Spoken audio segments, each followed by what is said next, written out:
دوستان عزیز، بینندگان و شنوندگان برنامه رادیوی آزادی سلام. در شماره نوبتی چشمانداز من اسکندر خواجه میرزاده شما را با یک مصاحبه عجایب خبرنگار امریکایی با شبکه انگلیسی زبان تلویزیون روسیه، حیات یک دانشجوی و همزمان مهاجر کره تاجیک در عرفه آغاز سال نو خانیش و همچنان قصه تقدیم کمک به یک عائله مهاجر کره تاجیک مقیم شهر سنت پترزبورگ روسیه آشنا میکنم. شروع کنیم از مصاحبه. هفته گذشته هنگام مصاحبه با تلویزیون انگلیسی زبان روسیه با نام راشا تودی، خبرنگار امریکایی جیمی کرچیک از شرکت در پخش زنده برنامه محروم شد، زیرا درباره قانون منع ترغیب اقلیت‌های جنسی در روسیه که از طرف پرزیدنت این کشور ولادیمیر پوتین امضا شده است سخن گفت. اصلا کرچیک برای صحبت درباره حبس سرباز امریکایی برادلی منینگ دعوت شده بود که به خاطر انتقال معلومات به شبکه ویکیلیکس محکوم شده است، ولی کرچیک موضوع بحث را تغییر داد. او گفت من واقعا هیچ خواهش ندارم درباره برادلی منینگ حرف زنم. من میخواهم درباره فضای دهشتناک آدم بدبینی که در روسیه حکم فرماست سخن گویم.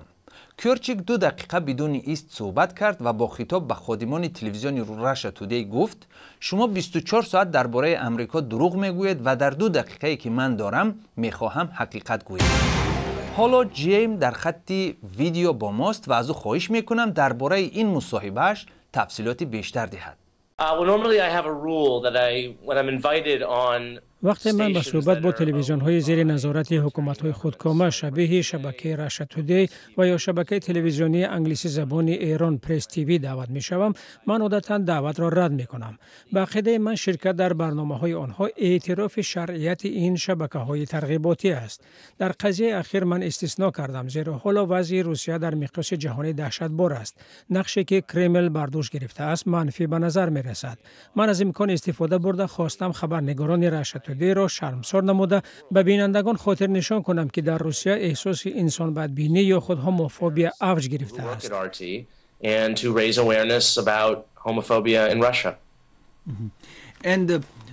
شما 2 دقیقه بدون توقف حرف زدید، یعنی خود را پیشکی آماده کرده بودید.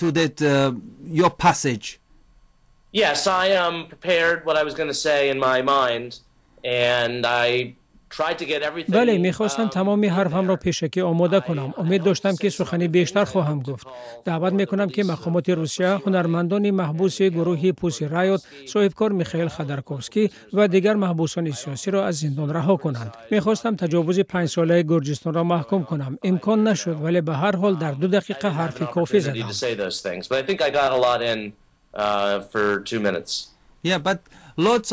در روسیه نمایندگان جامعه شهروندی و مهاجران مقیم این کشور زیاد از فشار بالای آنها حرف میزنند. شما درباره حال آنها نیز حرفی داشتید؟ بله، این مسئله ها به هم پیچیده‌اند. تمامی اقلیت‌های روسیه زیر فشار قرار دارند. در روسیه سخنان ناراحت کننده درباره مردمان آسیای مرکزی زیاد به گوش می‌رسد. به خصوص آنها زیاد درباره مهاجران کره تاجیکستان، قرقیزستان، قفقاز و چچنستان حرفی ناسزا میگویند. در روسیه تبعیض نژادی هم رشد کرده است که گمان دارم همه آن استراتژی کرمل برای تحکیم احساس ملی‌گرایی در این کشور است که به این واسطه می‌خواهند حکم پوتین تقویت یابد. sort of Kremlin strategy to strengthen the nationalistic feelings of the Russian people to make Vladimir Putin stronger. جیمی، سالهای کار در رادیوی آزادی شما زیاد از کشورهای سابق شوروی و از جمله تاجیکستان زیارت کرده بودید. آنجا وضع را چگونه ارزیابی میکنید؟ including Tajikistan. Yes, well, we found that there were some fears of Islamic extremism. There had been some government attacks on alleged Islamic. ما دیدیم که در تاجیکستان زیاد از اکستریمیسم اسلامی خوف دارند. حکومت به اشاره به این تهدید عملیات هم پیش برد. متاسفانه ما شکایت زیاد از فساد در حکومت شنیدیم. مردم به حکومت زیاد اعتماد نداشت. همین گونه وضع در قرقیزستان هم جای داشت که باعث انقلاب سال 2010 شد. پیامد این انقلاب خشونت بین قومی در جنوب قرقیزستان شد. خلاصه منطقه آرام نبود. So there was some awful ethnic violence in Osh in the southern part of the country. So I found a lot of instability throughout the region. When you say that Russian خوب TV برگردیم به مصاحبه با تلویزیون روسی. تلویزیون های شبیه رش تودی و پرس تیوی که شما یادرس کردید به همصحبت های شناخته احتیاج دارند و شاید حق و زحمت خوب هم پیشکش میکنند. آیا از کرده اتان پشیمان they maybe هستید؟ will not invite you. Are you sorry for that or Well, they never offered me any money and I wouldn't have taken آنها به من پول وعده نکرده اند و من هم به پول خونین ولادیمیر پوتین محتاج نیستم. از گفتگو کردم هیچ پشیمان نیستم. on RT again. I don't think they would have invited me back, to be honest. but we listen شنیدیم که بعد مصاحبه هم حادثه های عجیب روی داده after است. interview. Well, I had to catch a flight at the airport in بله Stockholm. بعد so صحبت که I در was استکهلم taking, دایر the شد car من باید به to فرودگاه RT استکهلم for میرفتم و information. تلویزیون روسی برایم تاکسی کرایه کرده بود. در نیمه راه به راننده تاکسی خبر دادند که تلویزیون از دادن پول خدمت خودداری کرده است. راننده هم ماشینش را از راه کنار گرفت ولی با او گفتم تشویش نداشته باشد، پول راه را خودم میدهم. ولی وقتی به فرودگاه رسیدیم باز یک زنگ دیگر شد و راننده تاکسی گفت پول تاکسی را تلویزیون شوئدیا پرداخته است. صحبت ما در استودیوی تلویزیونی شوئدیا دایر شده بود و وقتی آنها دیدند که تلویزیون روسی چیکار کرد آنها تصمیم گرفتند به نشان همدلی با من پول تاکسی را دهند. من از این اقدام تلویزیون مردمی شوئدیا خیلی خوشحالم. More supportive of what I did. تشکر از جیمی کرچیک، خبرنگار مستقل مقیم شهر برلین و سابق همکار ما در رادیوی آزادی. صحبت نوبتی ما هم نوع به سال نو خانیش و دانشجویان تاجیک به ویژه دانشجویان تاجیک مستقر در روسیه بخشیده شده است. تا آغاز سال نو خانیش روزهای به حساب ماندند و وقتی یک شنونده ما با نام بهادر شریفوف توسط اسکایپ با ما در تماس شد و گفت که در شهر کراسنایرسک روسیه کار میکند و همزمان دانشجوی دانشگاه به نام ناصر خسروی شهر قرغانتپه است، گزارش‌های خبرنگاران ما که سال گذشته پخش شده بودند به یادم آمدند. آن زمان شماری از دانشجویان این دانشگاه که فقط روی کاغذ تحصیل می‌کردند در عمل برای کار به روسیه رفته بودند از تحصیل محروم شدند، زیرا از روسیه پول فرستاده در مقابل آن بها می‌خریدند. از این رو بهادر شریفوف را که اصلا ساکن ناحیه باختر است به صحبت دعوت کردم و خواهش کردم درباره زندگیش کمی معلومات دهد. سلام عرض میکنم به همه تماشاگران رادیوی آزادی و من از سال 2008 وقتی که مکتب را ختم نمودم، مکتب میانه رقم 1 ناحیه باختر را با سبب‌های مالیوی من به دانشگاه متاسفانه داخل نشدم. راه گرفتم به غریبی، به مسافرت، به مردکاری و شهر کراسنایرسک سال 2008 اومده. در اینجا ما کار کرده ایستادیم. خیش تبارها برادرها هستند که به من یاردم کردن برای کار یافتن در اینجا و من طولی 5 سال می شود که در یک جا کار کرده ایستادم. خدا به شکر کارهایم نغز است.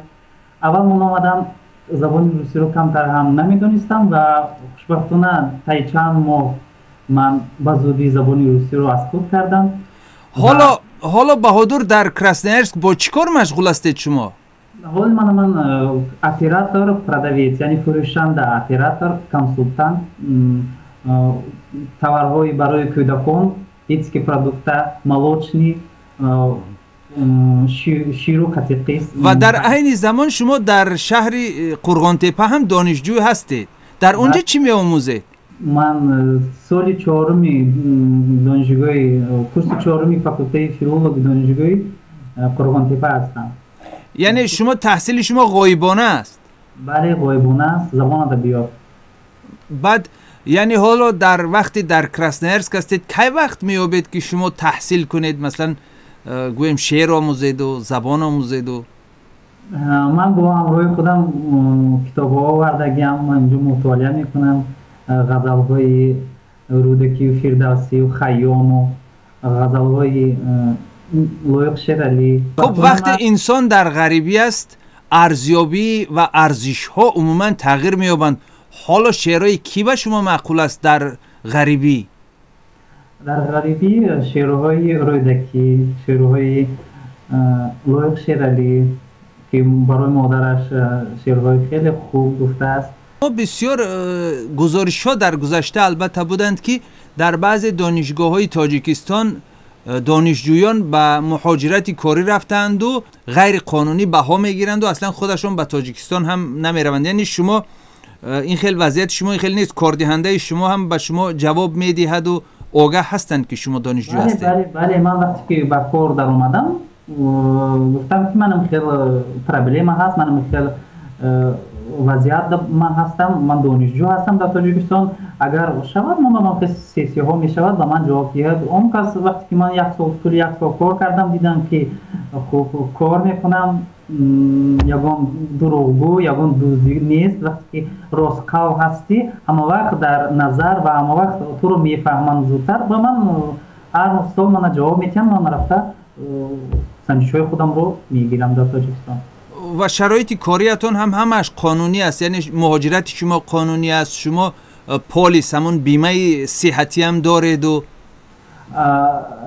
من متاسفانه من پلیس اولی کردگی نیستم، جا دوادواش بسیار و من گفتنی هستم که مثلا شما آدمی گویم آگاه هستید و کار میکنید، یعنی از کار شما انداز میسپارید. وقتی مثلا چند سال شما کار کردید شما باید دانید که مسئله نفقه میخیزد. حالا جوان هستید شاید فکر نکنید. در این رسنه هستم بازارهای که تاجیک‌ها شدگی هم در همونجا ریدها میرود. من همین روز یک اتوبوس و شهروندان غیر روسیه را قپیده، آنها را حجت‌هایشان را تفتیش کردن. من شاهدی آن بودم. شما را نقپیدن؟ نه مرا در همین روز مرا قپیدن، در من حجت‌هایم را نشان دادم. یعنی اگر آدم حجتاش درست باشن اذیت نمیدین؟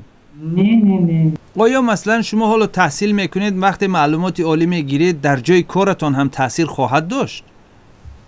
در جای کاری من نه، اینجا ما فقط اپراتور با کامپیوتر و فروشنده هستیم. بازی چند ساله هستید؟ بازی 23 ساله.